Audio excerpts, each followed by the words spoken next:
이 지금 이 22대 국회에 그 국회의장을 누가 하느냐 이걸 두고 벌써 추미애는 이제 김칫국 마시고 있죠.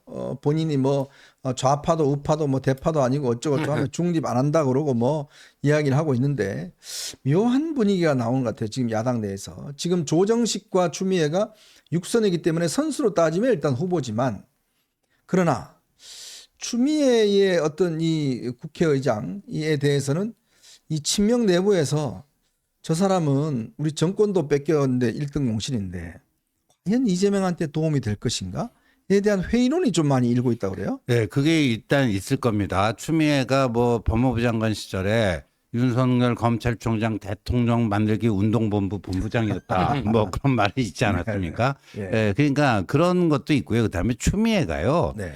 이게 국회에서 그 한 그 일 보면요. 18대 때 환노위원장을 했어요. 맞아요. 아 맞아 그게 있네. 네, 환노위원장을 했는데 음.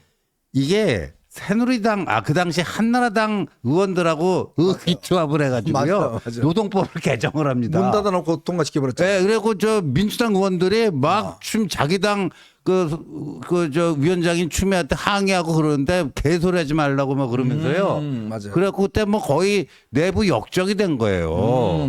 이게 추미애라는 사람은요. 약간 그 돈키호테 기질이 좀 있습니다. 그렇죠. 예, 돈키호테 기질이 있어가지고 자기가 맞다 하면요 언제든지 뭐든지 할 수가 있어요. 그리고 어디로 튈지 잘 모르는 거예요. 그러니까 럭비공 같기도 하고. 근데 국회의장이 딱 되잖아요. 네. 그럼 전반기 의장이 되면 임기 2년 보장되는 거 아니겠습니까? 그렇죠. 그럼 추미애가 누구 눈치 볼 필요 있나요? 이재명이 대통령 되건 말건 뭔 상관이에요? 그러니까 이게 이제 보니까 추미애라는 사람이 이제 자기 정치를 워낙 하는 사람이잖아요. 예. 그러다 보니까 아까 우리 지원도 예를 들었지만 환노위원장 할 때 문 닫아놓고 야당하고 저거 한다든지 그다음에 노무현 탄핵안 찬성했지 않습니까? 그 문제라든지 김경수 이제 드루킹 특검 그거 이뤄냈죠. 그다음에 이제 윤석열 대통령 만드는 데 공신했죠. 그러니까 그동안 중요한 자리에 있을 때마다 한 건씩 한노위원장 할 때라든지 당대표 할 때라든지 법무장관 할 때라든지 보면 자기 진영에 전부 다 마이너스적인 일을 하다 보니까 추미애 나오면 저거 잘못하면 저 대선도 어렵다 이런 지금 트라우마가 좀 있는 것 같아요. 지금 제가 이제 그 좀 민주당 패널들 네. 들어본 바로는 이제 이거 경선을 할 가능성이 있다는 거예요. 경선하죠 당연히. 그 당 저기요 당 어떻게 그걸 되냐면 의원총회에서 선출합니다. 그러니까 뽑아요. 근데 누가 이길 거냐? 이랬더니 조정식이가 이길 거다는 거예요. 그렇죠. 이유가 뭐냐? 어. 이랬더니 조정식이가 이제 사무총장 했잖아요. 공천에도 이제 많이 개입해가지고 당선자를 많이 배출했고, 네. 그다음에 중요한 게 추미애는 대구예요. 고향이 대구입니다. 그렇죠 대구죠. 영남대 최고 경제 과장 나온 계세요. 맞아요. 근데 조정식은 충청도예요. 충청도가. 그래서 이제 충청도가 부의장은 6번 배출했는데 아. 아직 국회의장이 없대. 그러니까 충청도에서 민주당이 이번에 거의 싹쓸이했잖아요. 네네. 대전도 7대 0이잖아요. 충청권의 의원들이 조정식을 다 밀고 아하. 그다음에 원래 또 그 경기도 조정식이 많고 하기 때문에 맞아요. 아마 이제 추미애보다는 조정식이 이기지 않을까 뭐 이렇게 예측을 하는 패널들이 많은데 근데 제가 보기에 누가 돼도 참 큰일입니다. 네.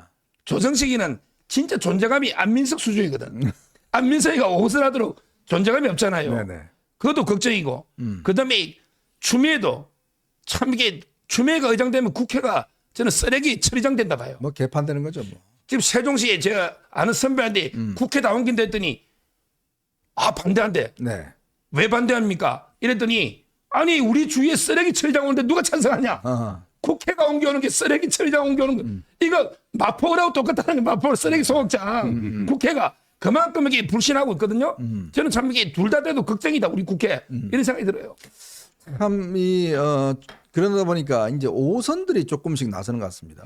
지금 정성호, 박지원 뭐 등이라든지 뭐 이런 사람들이 뭐 굳이 6선이라고 할 필요 있냐? 옛날에 임태정 의원인가요? 그 국회의장인가? 거기가 김덕규 의원 제치고 아마 그때 네. 현수는 김덕규 의원이 많은데 뭐 이때 갖고 이제 임태정 의장이 한 바 있어요. 네. 자, 그런 전례도 있기 때문에 굳이 6선 뭐 할 필요 없고 어차피 이제 후보로 나와서 이제 표를 찍는 거니까 그러니까 이제 박지원도 좀 생각이 있는 것 같고 왜냐하면 지금 국회 최연장자잖아요. 그렇죠. 그 아마 첫 국회 개원식을 아마 박지원이 의사봉을 잡을 겁니다. 최연장자가 하기 때문에 그래서 국회의장을 선출하는 걸 아마 박지원이 할 텐데 이제 그런 면에서 그렇고 그 다음에 이제 정성호는 이거 뭐 친명의 이제 친명의 좌장이니까 뭐 내가 해야 된다. 왜냐 이 국회의장이요 국회의 어떤 이미지나 이런 거를 좌우하기 때문에 자칫 사고 치는 사람 해놔놓으면 전부 다 이재명한테 전부 다 이게 부담이 되잖아요. 그렇죠. 그러니까 제가 예언하건데요. 만약에 추미애가 되면 100% 사고 칩니다. 네. 그래서 저는 뭐 조정식으로 갈 것 같아요. 왜냐하면 조정식이 자기 목소리를 막 적극적으로 내는 그런 스타일이 아니잖아요. 네네. 그다음에 지난번에도 국회의장 그 경선 나갔다 떨어졌어요. 김진표한테 떨어졌어요. 네. 김진표도 5호선 국회의장 한 거 아닙니까? 맞아요. 그때 한번 떨어져갖고 그 한 번 또 떨어진 사람에 대해서 약간 동정표도 있고요.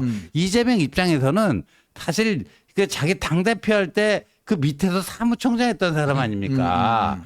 그러니까 국회 수장은 우리나라 의전설은 2위가 국회의장이지만 사실상 이재명 밑에 부하라고 보면 되는 거예요. 그리고 국회의장이 되더라도 조정식은 이렇게 도드라지게 이재명의 의중에 반해서 뭔가를 뭐 독자적으로 처리하고 그럴 가능성이 제일 낮은 인물이거든요. 네네. 그리고 아까 우리 서변 얘기했지만 존재감도 좀 약해요. 그러다 보니까 이재명 입장에서는 가장 편안한 국회의장이 될 거다. 박지원도 안 시킬 거예요. 박지원도 무슨 사고 칠 줄 몰라요. 그렇죠. 그래서 또 정동영 이야기도 또 나오는 것 같아요. 네. 근데 그 정성호는 친명 자상인데 그건 너무하고 그다음에 박지원이는요 금요일 날 재판했습니다. 선거 끝나고 금요일 날 대북 공무원 서해 그 피격 사건 맞아, 있죠. 맞아. 예. 이 재판하는데 공개를 안 하는 거예요. 근데 제가 그래도 좀 이게 취재를 해봤어요. 왜 공개는 안 해 기자들한테 국가안전보장이라고. 네. 근데 그 재판이 앞으로 이게 자주 일어납니다. 근데 국회의장이 재판으로 매일 피고인으로 갈 수는 없잖아요. 저는 안 된다 보고. 네. 그다음에 추미애가 또 심각한 게 있어요. 뭐였죠? 아들이 아하. 도망가가 안 와요. 제가 계속 이게 인터폴에 적극 수배하고 네. 여권 말소해서 이제 빨리 강제 송환해라. 이게 촉구하거든요. 네. 아, 해외로 톡겼어요? 예, 터키로 튀르키예 갔죠. 튀르키예 갔는데 안 와요. 연락도 안 받고. 지금 이게 계속 안 옵니다. 이종섭 대사가 도망간 게 아니고 추미애 아들이 그냥 딱 소환하니까 도망가 버린 거예요. 출금 안 해놔가지고. 네. 근데 연락이 안 돼요. 근데 그게 다른 사람 이제 그 대희하고 김대희 네. 그다음에 상사하고요. 다 조사 끝났어요. 추미애 아들만 소환하고 그다음에 보좌관하고 추미애 3명을 기소하라는 게 의견이거든요. 그리고 추미애도 기소됩니다. 재판받이 되거든요. 저는 의장은 이게 어렵다. 그리고 아들에게 빨리 저는 그 적색 수배해서 여권 말소해서 강제 송환해라 촉구합니다. 네. 참, 국회의장 두고도 참 이런저런 이야기가 많이 나오는 것 같습니다.